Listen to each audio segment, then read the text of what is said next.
All right, let's break it down with Coach Avery Johnson here to weigh in on what now is a series that's come to a close. Let's begin on the Miami side, Coach, because as each day passes, we're trying to figure out who are the real contenders as we come down the stretch here. Miami able to close out this series without two of their biggest stars. What does that tell you about this team, not just today, but moving forward in these playoffs? Well, our buddy Mike and I spoke this into existence, Joe, earlier on CBS Sports HQ when we talked about Bam Adebayo was going to have to be the guy to step up and lead Miami to this win. Sure, Victor Oladipo was sensational, but it was Bam. And because he's a two-way player, he was outstanding on both ends of the floor, physical presence inside, and then his switching defense inside, outside of Trae Young, was sensational.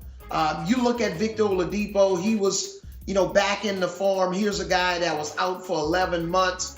He made some huge plays. Nice short pass assist there to Bam Adebayo late in the game. And when you can win a game like this without your best two players, Kyle Lowry and Jimmy Butler, who can combine for 50 points on any given night, and you can go deeper down your rotation, the guys like Oladipo, Tyler Hero, Strauss, this bodes well for a team like the Miami Heat, especially coming up in this series where they're going to play the winner of Philadelphia and the Toronto Raptors. Yeah, Coach, we'll get to one of those potential matchups here in a moment, but I do want to talk about something you just said. The team approach is something we talked about prior to this series and why Miami was decidedly more dangerous than the top-heavy approach that the Atlanta Hawks bring to the table. Well, that top-heavy approach didn't work either because Trae Young went missing. Game 1, it was 8 points. Game 4, it was 9 points. Here in a closeout, 11 points. Just 2 made field goals, no made threes. 7 of those 11 points came from the free throw line, Coach. What can you say about Trae Young and what he was unable to accomplish in this series? I think he looked a little nervous, and he was just shocked and rattled. And I've coached against Trae Young when he was at Oklahoma. And the idea was, hey, pick him up 94 feet, trap him in the backcourt, frustrate him on his pick and rolls.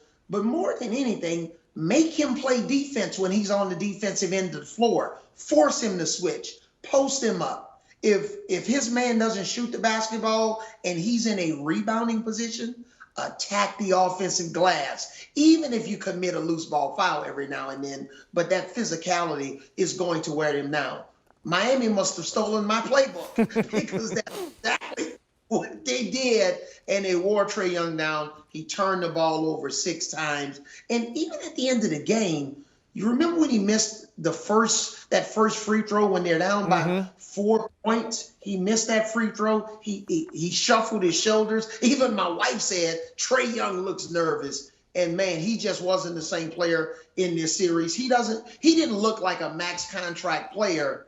DeAndre Hunter, the world champion, NCAA champion from the Virginia Cavaliers, he looked like the future of the Atlanta Hawks. He was a guy that I predicted coming out of college when I recruited him, that he was the next Kawhi Leonard, and he looked like it tonight. So the Atlanta Hawks' future is bright if they utilize DeAndre Hunter more, especially on the offensive end of the floor. Very much so. This was a team that did have Eastern Conference Finals experience a year ago, but this was a starkly different Trae Young from the guy that we saw welcoming the Boo Birds at MSG and taking his team to such heights. The season cut short here in the first round of these playoffs, but the Miami Heat now, they avoid 2 more flights as they get this thing done at home. They can rest a little bit, get those guys right in Jimmy Butler and Kyle Lowry as you look forward to potential matchups here in Philly and Toronto. Coach, we know that Miami wants it to go 7 regardless of who they see, but who do the Heat match up with better in your eyes?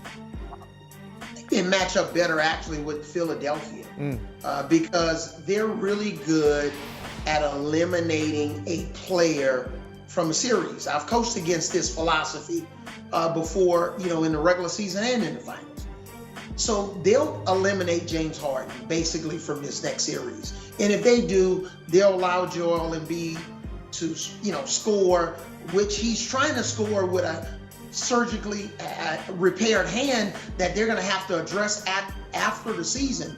So again, I think the Miami Heat, even though the money would be on They want to play the Toronto Raptors. I think they actually want to play the Philadelphia 76ers because they'll be able to key on one guy.